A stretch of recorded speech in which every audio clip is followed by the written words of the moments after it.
함께 자리에서 일어나셔서 하늘의 문을 여셔서 찬양하시겠습니다.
여호와는 위대하시니 우리 하나님의 성 거룩한 산에서 극진히 찬양을 받으시리로다. 터가 높고 아름다워 온 세계가 즐거워하며 큰 왕의 성 곧 북방에 있는 시온산이 그러하도다. 하나님은 영이시니 예배하는 자가 영과 진리로 예배할지니라. 아멘.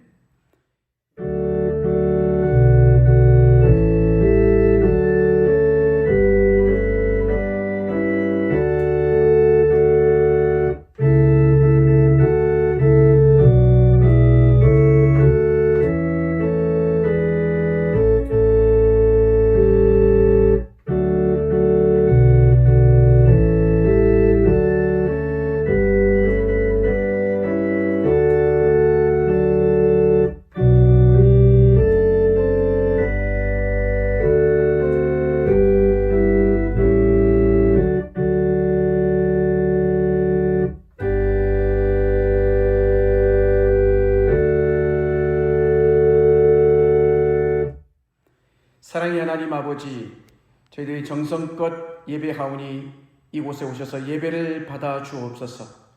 우리의 죄를 대속하시기 위하여 흘리신 예수님의 보혈이 이 성전에 가득하게 하시고 구원의 은혜가 강단을 통하여 강물처럼 흐르게 하여 주옵소서.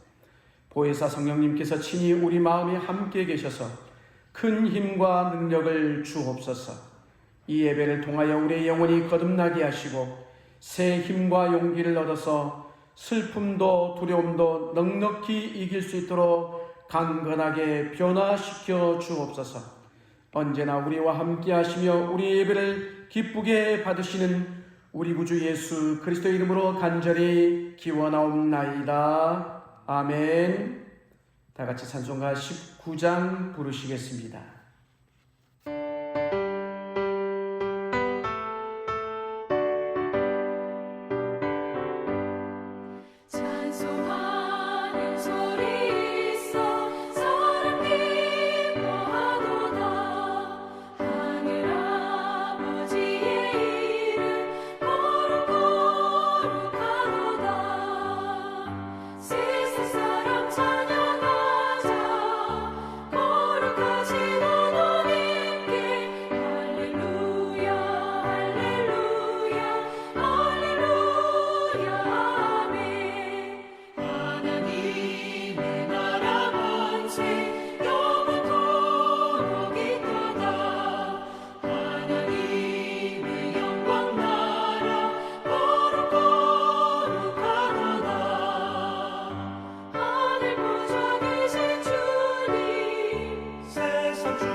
다 같이 참회의 기도를 드리겠습니다.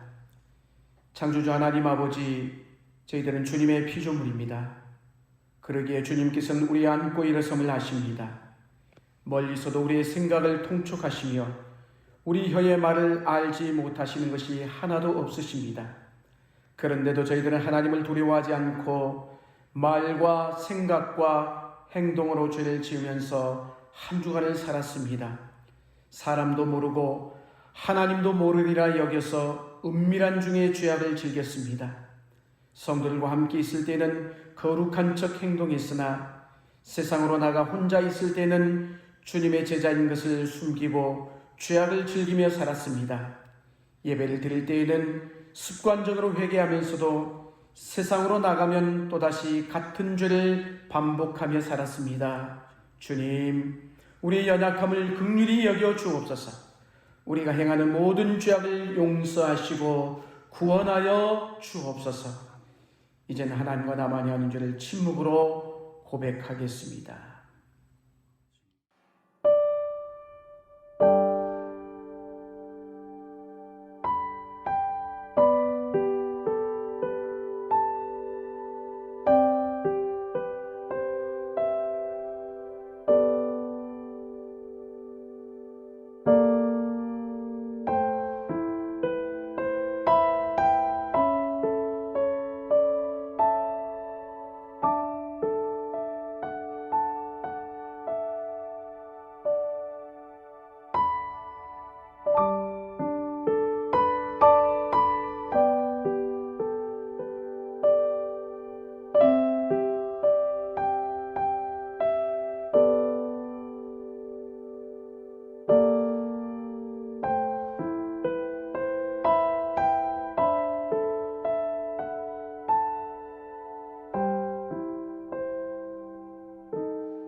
내가 높고 거룩한 곳에 있으며 또한 통회하고 마음이 겸손한 자와 함께 있나니 이는 겸손한 자의 영을 소생시키며 통회하는 자의 마음을 소생시키려 함이라. 아멘. 다 같이 사도신경으로 우리의 신앙을 고백드리시겠습니다.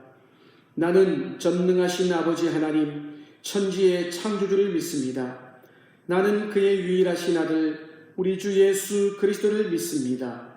그는 성령으로 잉태되어 동정녀 마리아에게서 나시고 본디오 빌라도에게 고난을 받아 십자가에 못 박혀 죽으시고 장사된 지 사흘 만에 죽은 자 가운데서 다시 살아나셨으며 하늘에 오르시어 전능하신 아버지 하나님 우편에 앉아 계시다가 거기로부터 살아있는 자와 죽은 자를 심판하러 오십니다. 나는 성령을 믿으며 거룩한 공교회와 성도의 교제와 죄를 용서받는 것과 몸의 부활과 영생을 믿습니다. 아멘. 다 함께 자리에 앉으셔서 찬송가 336장을 함께 부르시겠습니다.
전능하신 하나님 아버지, 은혜를 감사합니다. 혼란스러운 시간들을 지켜주시고 가을을 맞이하게 하시니 더욱더 감사를 드립니다. 잠시 지난 시간들을 생각해 봅니다. 참으로 부끄럽고 두려운 뿐입니다. 믿노라 하면서도 말씀 따라 순종하지 못하고 내 생각, 내 뜻대로 살았습니다. 저희들의 믿음 없음을 용서하여 주시옵소서. 아버지 하나님, 계절적으로 가을은 왔으나 많은 사람들은 걱정이 많습니다. 코로나19와 집중호우, 태풍으로 인해서 피해를 당한 사람들이 많습니다. 피해당한 가정들을 하나님 위로하여 주시고 속히 회복될 수 있도록 도와주시옵소서. 특별히 코로나19로 인해서 사람들의 행동이 자유롭지 못하고 나라와 가정 경제까지도 어려운 지경에 놓여 있습니다. 이 질병들이 속히 종식되게 도와주시옵소서. 얼마 있으면 추석인데 많은 사람들이 이동을 합니다. 이 질병들이 더 전파되지 않도록 도와주시사 온 국민들이 자유롭게 생활할 수 있도록 하나님 역사하여 주시옵소서. 사랑의 아버지 하나님, 지금 교회들은 주님 앞에 드려지는 예배가 간섭을 받고 있습니다.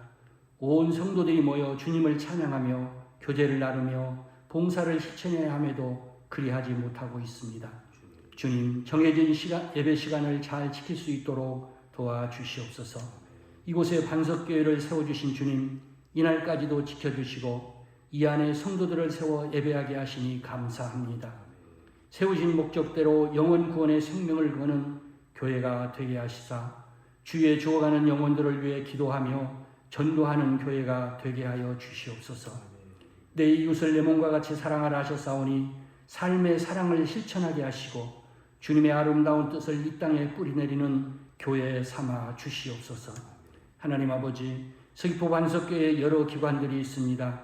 유아부, 아동부, 중고등부, 청년의 여선교회, 남선교회, 권사회, 각 찬양대, 당의 일까지 도와주셔서 맡겨진 사명들을 잘 감당하여 우리가 사는 이곳에 주님의 아름다운 섬김의 모습들을 몸소 실천하며 살게 하옵소서.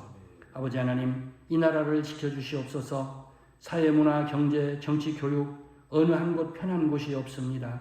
주님의 뜻이 어디 있는지 저희들은 알 수 없사오나 주님 원하시는 뜻대로 이루어주시고 혹이라도 주님 섬기는 일에 방해가 되지 않도록 주님 역사하여 주시옵소서. 유정자들을 지켜주시고 온 국민들이 편안하게 살 수 있도록 도와주시옵소서. 나라와 나라 간에도 어려움 없게 하시고 서로 도우며 평화를 이루며 살아가게 하옵소서. 거룩하신 아버지 하나님, 오늘도 말씀을 들고 단위에 세우신 당신의 종 김진구 목사를 강하게 붙드시사 능력 있게 하시고 피곤치 않게 하시며 말씀 선포될 때 성령 충만케 하옵소서. 특별히 반석교회에 속한 성도들 중에 군문으로, 학업으로, 직장으로, 여행으로 출타한 성도들 지켜주시고 지금 실시간 비대면 예배로 드려지는 이 시간 온 성도들의 가정에서 이 예배에 동참하게 하셔서 은혜 받고 성령 받게 하옵소서. 온 성도들 은혜 소멸되지 않게 하시고 마음의 소원들 이루게 하옵소서.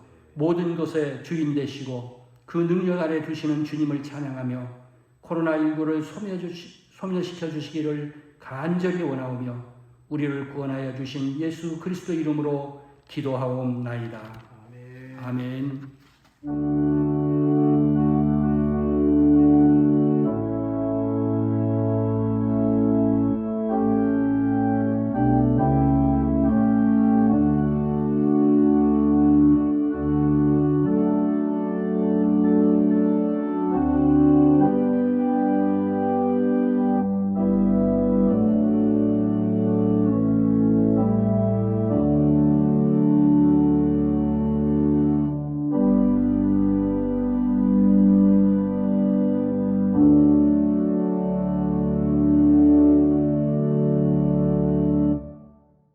오늘 우리에게 주신 하나님의 말씀은 신약성경 마가복음 3장 1절에서 6절까지의 있는 말씀입니다.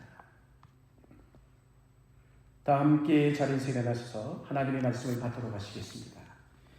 이 계시의 말씀을 봉독해 드릴 때 살아계신 하나님의 음성을 들으실 수 있기를 바랍니다. 예수께서 다시 회당에 들어가시니 한쪽 손 마른 사람이 거기 있는지라 사람들이 예수를 고발하려 하여 안식일에 그 사람을 고쳐주시는가 주시하고 있거늘 예수께서 손 마른 사람에게 이르시되 한가운데 일어서라 하시고 그들에게 이르시되 안식일에 선을 행하는 것과 악을 행하는 것 생명을 구하는 것과 죽이는 것 어느 것이 옳으냐 하시니 그들이 잠잠하거늘 그들의 마음이 완악함을 탄식하사 노하심으로 그들을 둘러보시고 그 사람에게 이르시되 내 손을 내밀라 하시니 내밀매 그 손이 회복되었더라. 바리새인들이 나가서 곧 헤롯 땅과 함께 어떻게 하여 예수를 죽일까 의논하니라. 아멘.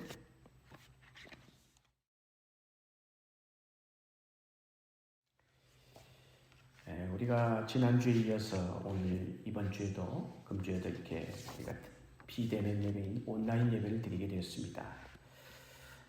이 코로나19가 아직까지 잠잠하지 못해서 계속해서 우리가 예배에 우리가 방해를 받고 있는데 여러분 계속해서 기도해 주시고 이 땅에 질병이 사라질 수 있도록 중보해 주시면 대단히 감사하겠습니다.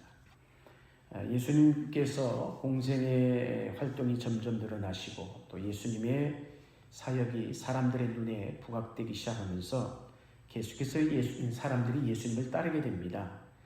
그런데 그 가운데도 예수님을 따르며 추종하는 사람도 있었지만은 불순한 동기를 가지고 따라오는 사람들도 있었다는 것을 우리는 눈여겨봐야 합니다.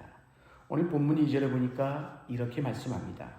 사람들이 예수를 고발하려 하여 안식일에 그 사람을 고치시는가 주시하고 있거늘, 즉 예수님을 사람들이 눈여겨보고 있었다는 것이죠. 본문의 사건은 예수님께서 회당에 들어가셨을 때 그곳에 있던 손 마른 자를 고쳐주신 내용의 말씀을 담고 있습니다. 바리새인들이 볼 때는 예수님이 이 하신 일은 안식일을 깼다 이렇게 보고 있는 것이죠. 한 상황을 보고도 어떻습니까? 다 사람마다 보는 관점과 해석이 다르게 되어 있죠. 오늘 본문은 2장과 앞부분과도 연결되는 이야기입니다. 바리새인들은 예수님에게서 어떻게 해서든지 고발할 거리를 찾고 있었는데 한마디로 딱 걸려든 것이죠. 이 모습을 보고 우리 주님이 탄식하십니다. 오늘 본문 5절에 뭐라고 얘기합니까? 탄식의 얘기가 나오죠. 그들의 마음이 완악함을 탄식하사 노하심으로 그들을 둘러보시고 그 사람에게 이르시되 내 손을 내밀라 하시니 내밀매 그 손이 회복되었더라. 이 말씀, 이 구절을 보면은 그들의 마음이 어떻다라는 거예요? 완악했다라고 얘기합니다. 사랑하는 여러분, 영적인 무지 가운데 있을 때 내 주변에 어떤 일이, 도대체 무슨 일이 일어나는지 전혀 깨닫지 못하고 인식하지 못하는 것을 가리켜 완악함이다라고 얘기를 합니다. 또한 오늘 본문 이어지는 6절에 보면 이렇게 말씀합니다. 바리새인들이 나가서 곧 헤롯 땅과 함께 어떻게 하여 예수를 죽일까 의논하니라. 고발할 것을 찾는 정도가 아니에요. 구체적으로 어떻게 하면 이 예수를 죽일까 의논까지 하고 있는 모습을 오늘 마가복음을 통해서 우리에게 보여주고 있습니다. 처음에는 안식일을 잘 지키고자 시작했을 때인데 이들이 지금 결국 어디로 가고 있는 것입니까? 한마디로 사람을 죽이는 쪽으로 가고 있어요. 사도행전에서 사도 바울이 다메섹에서 그리스도를 만나기 전의 모습을 사도행전에 이렇게 우리에게 보여주고 있죠. 사도행전 9장 1절에 이렇게 말씀합니다. 사울이 주의 제자들에 대하여 여전히 위협과 살기가 등등하여 대제사장에게 가서, 바울은 바리새인 중에 바리새인이었습니다. 율법의 열심을 다한 사람이었다는 것이죠. 그런데 왜 이런 사도 바울이 여러분 살기가 등등했을까요? 사랑하는 여러분, 복음이 없는 곳에는 율법이 강조되는 것은 이렇게 살벌하다는 것입니다. 무슨 얘기일까요? 종교적 열심이 우리의 인간성을 다 말살하고 깨뜨리는 것이죠. 우리 안에 죄의 잔순이 남아 있습니다. 살벌한 세상을 우리가 살아가고 있죠. 다른 사람을 적으로 몰기 위해서 음해하고 흠집을 내고 거짓을 일삼아서 잘못된 거짓 뉴스까지도 판을 치고 있는 세상을 우리가 살아가고 있습니다. 이는 세상뿐만 아니라 당시 종교의 체계를 받들고 있는 오늘 말씀해 보면 종교 지도자들에게 일어났다는 것이죠. 마가는 바리새인들이 예수를 죽이려고 모의를 하는 장면에 집중해서 우리에게 보여주고 있습니다. 바리새인과 헤롯 당은 평소에 같이 지내던 자들이 아니에요. 그런데 오늘 말씀을 보면 예수를 죽이는 일에 하나가 되고 있는 모습을 본다는 것이죠. 바리새인들은 하나님을 잘 섬긴다고 일주일에 무려 2번씩이나 금식하던 자들입니다. 그런데 어떻게 사람을 죽이는 의논을 합니다. 여기서 우리는 종교의 위험성을 보게 되는 것이죠. 사랑하는 성도 여러분, 종교 안에는 복음이 없습니다. 이런 종교적 열심은 사람의 내적인 변화가 일어나지 않습니다. 내가 옳다는 것 때문에 다른 사람을 적으로 몰아 죽이는 거예요. 사랑하는 성도 여러분, 십자가의 길은 그런데 그런 길이 아닙니다. 죄인을 위해 내가 죽는 길을 선택하는 게 십자가의 길인 것입니다. 상대를 살리기 위해서 내가 죽는 게 십자가의 원리라는 것입니다. 우리의 신앙이 깨어있지 않으면 자칫 잘못하면 우리 역시도 악해질 수 있어요. 이렇게 요한복음 8장 44절에 이렇게 말씀하고 있죠. 너희는 너희 아비 마귀에게서 났으니 너희 아비의 욕심대로 너희도 행하고자 하느니라. 그는 처음부터 살인한 자요 진리가 그 속에 없으므로 진리에 서지 못하고 거짓을 말할 때마다 제 것으로 말하나니 이는 거짓말쟁이요 거짓의 아비가 되었습니다. 마귀의 속성을 두 가지로 우리에게 말씀하고 있습니다. 하나는 살인하는 것, 또 하나는 뭐예요? 거짓말이다, 거짓이다라고 되어 있어요. 이 거짓과 그러나 살인은 하나로 붙어 있어요, 여러분. 특별히 살인의 그 배후에 누가 있다는 거예요? 마귀가 있다는 겁니다. 사람이 어떻게 사람을 죽입니까? 그것도 형제, 부모, 부부 사이, 부모와 자식 간에 어떻게 살인이 일어납니까? 도무지 일어날 수 없는 일들이 이 땅에 일어나는 것이죠. 살인의 영이 역사하는 것입니다. 마귀는 처음부터 살인하는 자입니다. 사탄의 역사하는 곳에 거짓과 폭력과 저주와 죽이는 영이 넘쳐 흐른다는 것이죠. 세상은 어둠의 영이 지배하고 있습니다. 폭력과 살인의 영으로 가득합니다. 바리새인의 모습은 여러분 멀리 있는 게 아니에요. 현대판 바리새인들은 얼마든지 우리 가운데서 일어날 수 있다는 것이에요. 어떻게 이런 지경까지 우리 인간이 망가졌을까요? 그들은 하나님을 섬긴 것이 아니라 의식과 형식을 지키는데 몰두했다는 것입니다. 그것이 종교화이고 그로 인해서 사람이 완악해졌습니다. 종교의 이름으로 사람을 얼마든지 죽일 수 있다는 것을 보여주는 것이에요. 역사 속에 많은 고문의 도구들이 있습니다. 고문 도구를 전시한 가끔 이 전시관을 가서 보면은 최고의 고통을 지속시키면서 죽어가게 하는 고문 도구들을 전시해 놓은 것을 보게 됩니다. 그런데 그것이 어디서 생긴 줄 아십니까? 종교 재판에서부터 시작됐다는 것이죠. 종교의 이름으로 고문을 행한 것이죠. 어떻게 죽이는 일을 개발하는 일에 종교의 이름을 이용해가지고 그리스도가 우리에게 보여주신 것을 다르다는 것을 여러분 아셔야 되는데, 그런 행동들을 통해서 예수님이 이 세상에 비춰진 모습이 어떻게 되겠습니까? 예수님은 종교를 세우러 오신 분이 아닙니다. 우리가 예수님을 믿으면 믿을수록 우리의 성품은 온유하고 여러분 순해져야 되는 것이에요. 세상은 갈수록 잔인해지고 냉해지고 있다라면 여러분 문제가 있는 것이죠. 여러분 매스컴을 통해서 보는 것입니다만 이슬람 근본주의자들을 보면 그들이 주장하는 게 뭘까요? 이는 이로, 칼은 칼로 복수합니다. 그로 말미암아 사람들을 공포로 몰아넣어요. 언제나 극단주의자들이 문제입니다. 사랑하는 여러분, 관점이요 지나치게 한쪽으로 치우치면 이게 문제가 되는 거예요. 과거 기독교 십자군 전쟁을 벌였습니다. 기독교가 이슬람과의 거대한 싸움을 벌인 것이죠. 십자가의 원리를 심각하게 오해한 데서 비롯한 것입니다. 사실 예수님의 산상수훈과 그의 가르침은 그 너무나도 거리가 먼 것이에요. 주님께서는 산상수훈을 통해서 기독교의 기본적인 삶의 원리를 명확하게 우리에게 가르쳐 주셨습니다. 마태복음 5장 38절 39절에 보면 이런 말씀하고 있죠. 주님이 뭐라고 말씀합니까? 눈은 눈으로 이는 이로 갚으라 하였다는 것을 너희가 들었으나 나는 너희에게 이르노니 악한 자를 대적하지 말라. 누구든지 내 오른편 뺨을 치거든 왼편도 돌려대며. 사랑하는 여러분, 하나님의 백성은 그리스도인은 온유함으로 맞서야 합니다. 상대를 살리기 위해 나를 죽이는 것, 이것이 예수님께서 우리에게 보여주신 것이에요. 주님은 베드로에게 뭐라고 말씀했습니까? 칼을 칼집에 꽂아라라고 말씀했어요. 사도 바울은 로마서 12장 17절에 이렇게 말씀하죠. 아무에게도 악을 악으로 갚지 말고 모든 사람 앞에 선한 일을 도모하라라는 것이. 예수 그리스도를 만나고 복음을 정말 경험하지 못하면요, 우리의 내면에 변화가 일어나지 않아서 우리 내면이 어떻게 되느냐, 더욱 세상 앞에 거칠어지게 돼 있어요.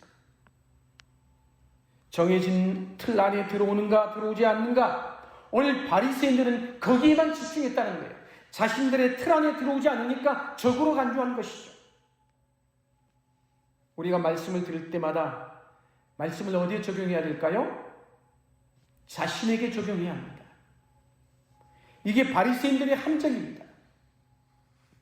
말씀을 듣고 말씀을 듣는데 자기 적용이 아니라 다른 사람에게 적용을 해요. 인간의 악함인 것이죠. 말씀을 다른 사람에게 적용하는 게 아니라 가장 먼저 나 자신에게 적용해야 될 줄로 믿습니다. 끊임없이 그래서 우리는 자기 성찰하여 하나님의 말씀을 통해서 자기 자신을 적용하지 않으면요, 나도 나 스스로가 모르는 사이에 위선에 빠지고 만다라는 것이에요. 그런데 바리새인들의 눈은 늘 그랬는데 다른 사람들에게 향해 있었다는 것이에요. 주님은 그들에게 핵심적인 원리를 가르쳐 주십니다. 오늘 본문 사절에 뭐라고 말씀합니까? 그들에게 이르시되 안식일에 선을 행하는 것과 악을 행하는 것, 생명을 구하는 것과 죽이는 것, 어느 것이 옳으냐 하시니 그들이 어떻게 했다는 거예요? 잠잠하거든. 잠잠했다는 거예요.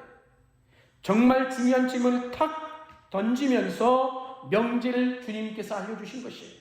한마디로 그들의 급소를 찌른 것이죠. 그러니 그들이 말문이 막혀서 잠잠할 수밖에.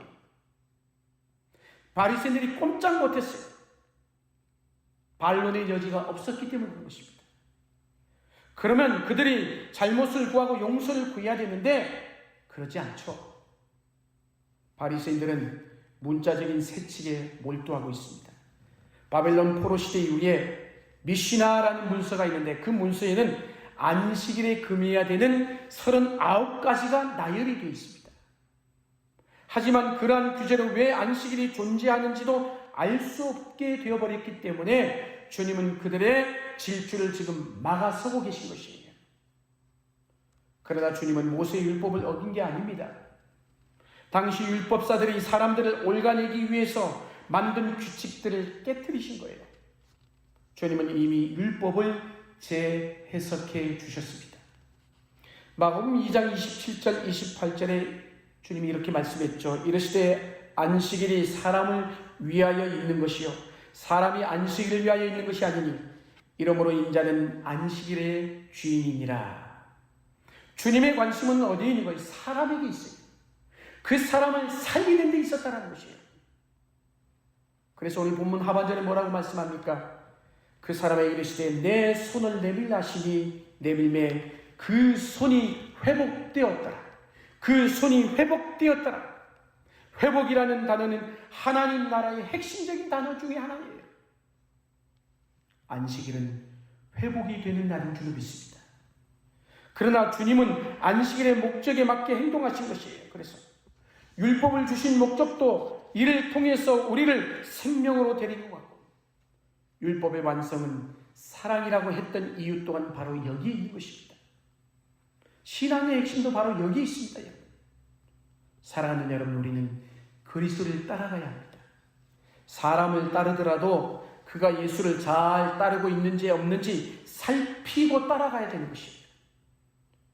요즘 우리는 포스트 트루 시대라고 얘기를 합니다. 이 트루란 말은 진실인 것이죠. 사실과 진리를 확인하지 않고 대중의 선동을 따르는 것이 이 시대의 트렌드예요. 사람들은 사실 여부를 확인하려고 하지 않습니다. 객관적인 평가를 들으려고 하지 않습니다. 그게 뭐냐? 포스트 트루 시대의 특징이에요. 여러분, 주님이 말씀하신 핵심이 무엇일까요?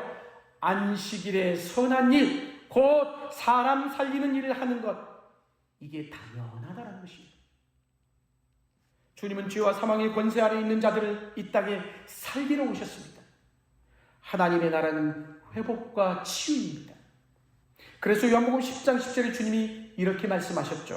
도둑이 오는 것은 도둑질하고 죽이고 멸망시키려는 것뿐이지만 내가 온 것은 양으로 생명을 얻게 하고 더 풍성히 얻게 하려 하는 것이다. 도둑은 거짓된 인도자, 지도자들을 말하는 것입니다. 그들을 망가뜨리고 죽이고 멸망시키는 것에 관심이 있지만 그것은 곧 결국 망하게 되는 것이에요. 그런데 그리스도는 선한 목자이시고 선한 목자가 이 땅에 오신 이유는 사람을 살리기 위해서 생명의 초점에 맞춰져 있다는 것이에요. 그래서 우리는 어떤 일을 할 때마다 늘 이렇게 우리에게 물어봐야 돼요. 스스로. 내가 하고 있는 이 일을 통해 생명을 살리고 있는지 그것에 몰두해야 되고 집중해야 합니다. 요즘 코로나로 인해서 모이는 일이 상당히 위축을 받고 어려움이 많습니다. 세상은 그래서 지금 언택, 불접촉, 접촉하지 않습니다. 그러나 교회의 특성은 컨택, 접촉을 해야 합니다. 교회는 모여야 됩니다. 코이노니아, 이건 분리될 수 없을 만큼 친밀한 교제이며 모든 것을 함께하고 나누는 것입니다. 그런 곳이 바로 교회라는 것이죠. 문제는 전염성이 강한 코로나로 말미암아 교회 모임들이 직격탄을 맞은 것입니다. 코로나로 인해서 지금 모이지 못하게 되었습니다. 우리는 어떤 결정을 내릴 때마다 그러나 본질적인 질문을 던져야 합니다. 왜 교회가 존재하는가? 교회의 정체성이 무엇인가? 그게 문제예요, 여러분. 교회가 왜 존재하는가? 크게 세 가지로 얘기할 수가 있어요. 하나는 예배입니다. 무슨 얘기일까요? 하나님을 위하여 존재한다는 것이에요. 하나님과의 관계를 말하는 것이죠. 두 번째는 교회 스스로를 위해 존재합니다. 훈련인 것입니다. 하나님의 백성으로 성장해 나가기 위해서 우리는 끊임없이 훈련하는 것이에요. 마지막으로 교회는 교회 스스로만을 위하여 존재하지 않고 이 세상, 이웃을 위해서 존재해야 한다는 것이에요. 복음을 증거하는 공동체로서의 존재를 말하는 겁니다. 그 가운데 첫 번째, 예배는 매우 중요해요. 예배는 교회 존재의 이유입니다. 모여서 함께 예배하는 그것이 그런데 문제가 생긴 거예요. 안타까운 일입니다. 또 하나 중요한 기준이 있는데 그것은 바로 복음 증거입니다. 세상을 복음으로 이끌기 위한 선교적 공동체로 교회가 존재해야 된다는 것이죠. 코로나 시대에 불가피한 상황에서 예배당을 갖는 일은 매우 힘든 일입니다. 이번에 이렇게 결정을 내리고 교회를 닫으니까 속도 상하고요. 힘도 들고 우리 성도들을 생각하니까 마음이 아픕니다. 요즘 얼마나 힘듭니까? 우리 믿음의 성도의 예배가 얼마나 중요합니까? 그럼에도 교회를 문을 닫는 것은 전염성이 강한 바이러스 때문입니다. 교회가 바이러스를 퍼뜨리는 곳이 되면 세상을 구원하는 공동체라기보다 세상에 위협을 주는 조직으로 오해받을 수 있기 때문입니다. 여러분, 지금 세상의 사람들이 얼마나 예민해져 있습니까? 우리가 꼭 예배를 교회에서 드려야 하겠다 하면 드릴 수 있습니다. 그러면 교회는요, 결국 세상과 등을 지게 되고 세상에서 고립되게 됩니다. 그렇게 되면 어떻게 됩니까? 교회는 세상 속의 존재의 의미를 잃어버리게 되는 것입니다. 주일 교회 문을 닫는 일은 우리에게 너무도 힘든 일이지만 온라인으로 대체하여 일시적으로 드릴 수 있는 것입니다. 코로나 언젠가는 반드시 끝날 것입니다. 코로나 상황도 언젠가는 반드시 끝난다는 것, 즉 멀리 내다봐야 되는 것이에요.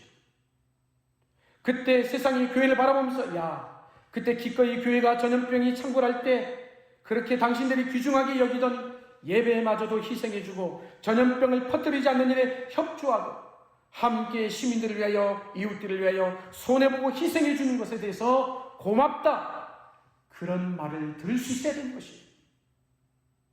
오늘 본문이 답을 해줍니다.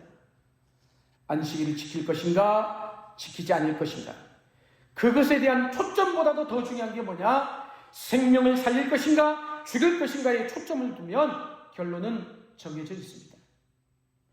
교회당에서 예배를 드릴 것인가 온라인으로 예배를 드릴 것인가 중요한 일입니다. 그러나 더 중요한 주제는 우리의 행위를 통하여 사람을 살리는 일을 할 것인가 죽이는 일을 할 것인가. 여러분, 우리 믿음의 성도들끼리도 마찬가지예요. 문을 닫는 교회가 문을 열어 예배하는 교회를 비난하면 결코 안 됩니다. 온라인으로 예배 드릴 수 없는 열악한 환경에 놓인 교회들이 많기 때문에 그렇습니다. 주일날 예배당 문을 여는 교회들이 닫는 교회들을 욕해서도 안 되는 것이에요. 서로를 판단하고 시비하고 붙고 욕을 하면 그것은 결국 죽이는 일이 일어나기 때문에 그런 것이에요. 내가 판단하기 시작하면 상대편을 욕하고 손가락질하면 그건 결코 살리는 일이 아닙니다. 8.15 해방이 되고 한국교회 안에 분열의 역사가 일어났죠. 아픈 역사입니다. 특히 신사참배를 한 사람과 신사참배를 거부한 사람들 간에 교단 간 치열한 싸움이 벌어졌습니다. 신사참배를 거부한 사람들은 신사참배를 한 사람들을 비난하기 시작했습니다. 신사참배를 거부하는 일은 힘든 일이면 너무도 소중하고 귀한 일이죠. 그때 신앙의 지조를 지키고 끝까지 일본의 압제하에서 수없는 고문을 당함에도 굴하지 않고 신사참배를 하지 않는 그 일은 너무나도 귀한 일이에요. 그런데 해방이 되고 난 다음에 신사참배하지 않는 것이 자기의 의가 되어 주장하다가 형제의 연약함을 보듬는 일에 실패하고 말았습니다. 신사참배는 성공했지만 한마디로 형제의 사랑에는 실패하고 무너졌다는 것이에요. 나뉘고 깨져버린 것이죠. 나의 주장을 절대하고 싸우고자 하면 그것은 주님의 정신이 아닙니다. 주일날 교회당 문을 열 것이냐 닫을 것이냐, 주님의 의도가 무엇일까요? 열든지 닫든지 그것보다 더 중요한 것은 싸우지 말고 사이좋게 지내는 것, 하나가 되는 것, 서로 사랑하는 것, 죽이는 일이 아니라 살리는 일을 하라고 말씀하고 있는 것이에요. 신앙생활을 하면서 여러분 마음이 점점점 좁아져 가고 있습니까? 그건 죄송하지만 신앙생활이 아니라 종교생활인 것입니다. 여러분 탕자 비유를 보십시오. 탕자의 아버지를 보십시오. 둘째 아들이 살아있는 아버지에게 유산을 요구했죠.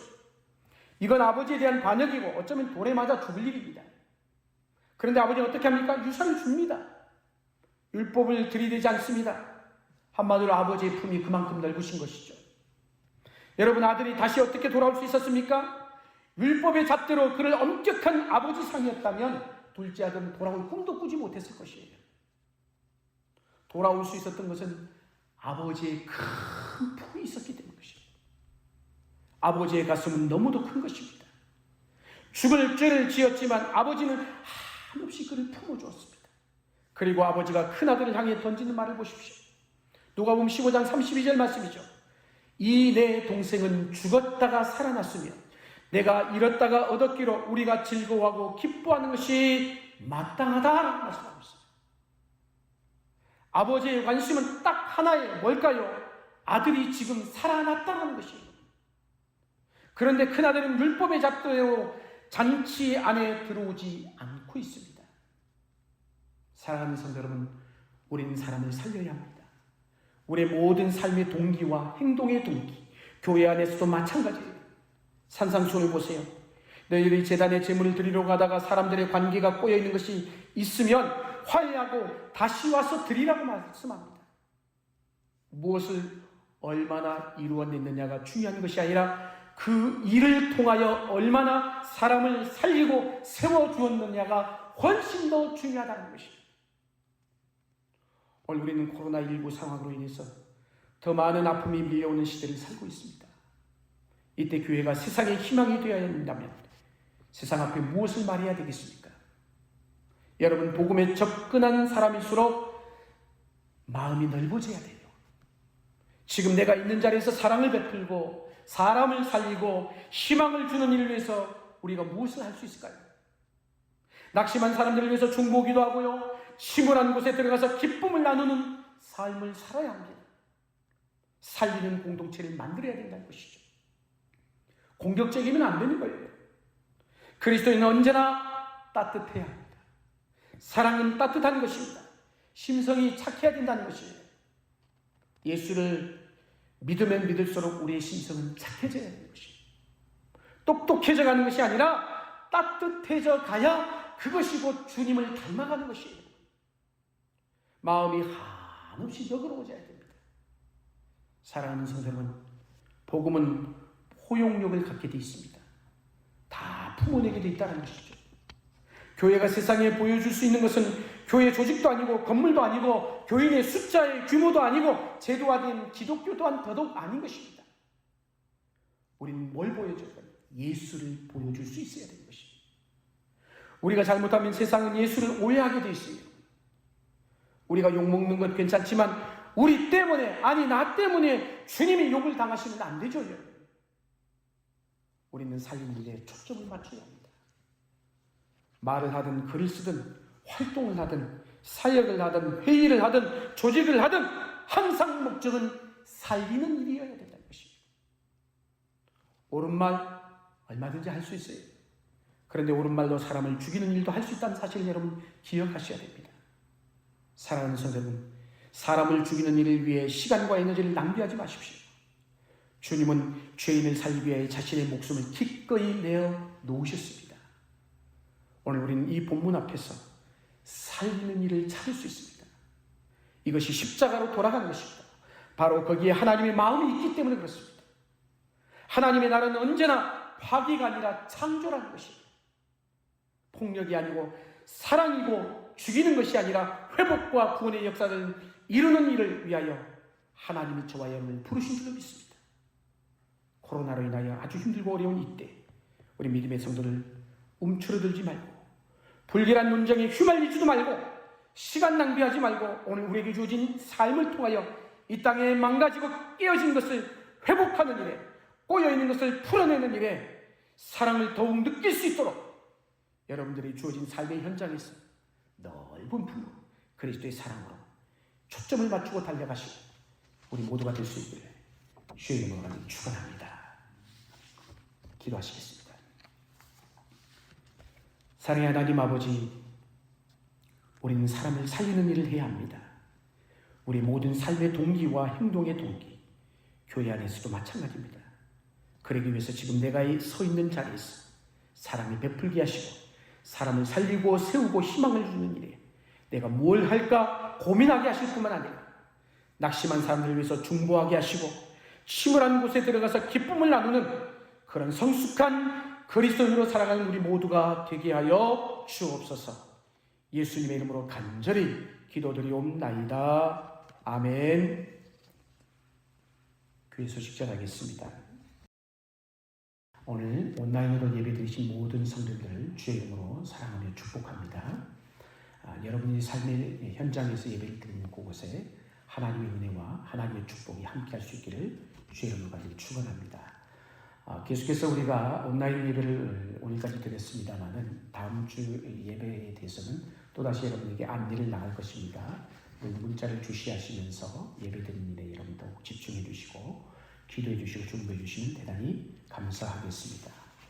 오늘 예배가 마친 다음에는 50년사 모임이 있습니다. 여러분 참고해 주시면 감사하겠고, 교우 소식입니다. 1구역에 계신 주종인 집사님 한라병원 357호실에 입원해 계십니다. 여러분 기도해 주시면 대단히 감사하겠습니다.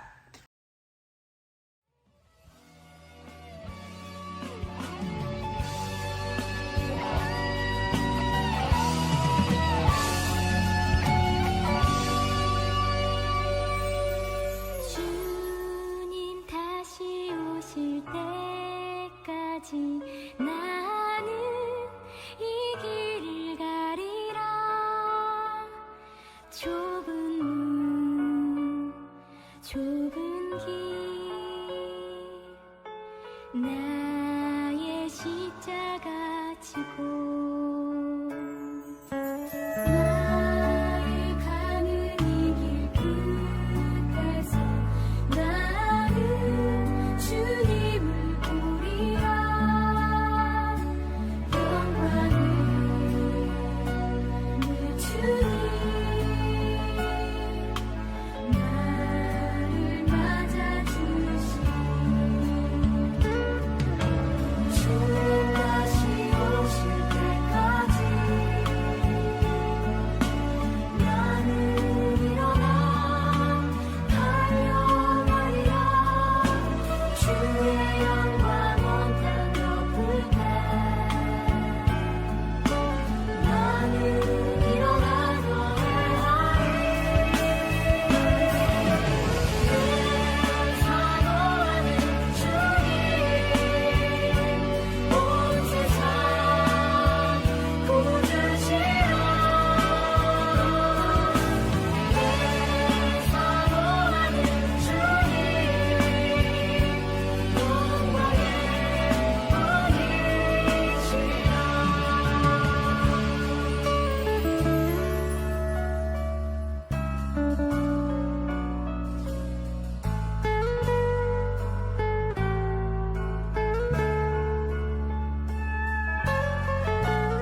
기도하시겠습니다. 예배를 마치시고 세상에 나가신 성도 여러분, 오늘 우리는 코로나19 상황으로 인해서 더 많은 아픔이 밀려오는 시대를 살고 있습니다. 이때 교회가 세상의 희망이 되어야 한다면 무엇을 말해야 되겠습니까? 복음에 접근한 사람일수록 넓은 마음을 가지고 우리 삶의 자리에서 사랑을 베풀고 사람을 살리고 세우고 희망을 주는 일을 위해서, 낙심한 사람들을 위해서 중보하며 침울한 곳에 들어가 기쁨을 나누는 성숙한 주의 백성들이 될 수 있기를 바랍니다. 지금은 우리 주님 예수 그리스도의 은혜와 하나님 아버지의 지극하신 사랑하심과 보혜사 성령님의 감화 감동 교통하심과 역사하심과 인도하심의 은총이 코로나로 말미암아 힘든 이 세상 희망이 되는 그리스도인으로 너그러운 주님의 마음 닮아 사람 살리는 자로 살아가길 결단하며 나가는 주님의 백성들 가운데 저들의 가정과 기업 위에, 그리고 우리 교회 위에와 나아가 이 지역사회와 이 나라와 이 민족과 열방 가운데 영원토록 함께하옵시기를 간절히 축원하옵나이다. 아멘.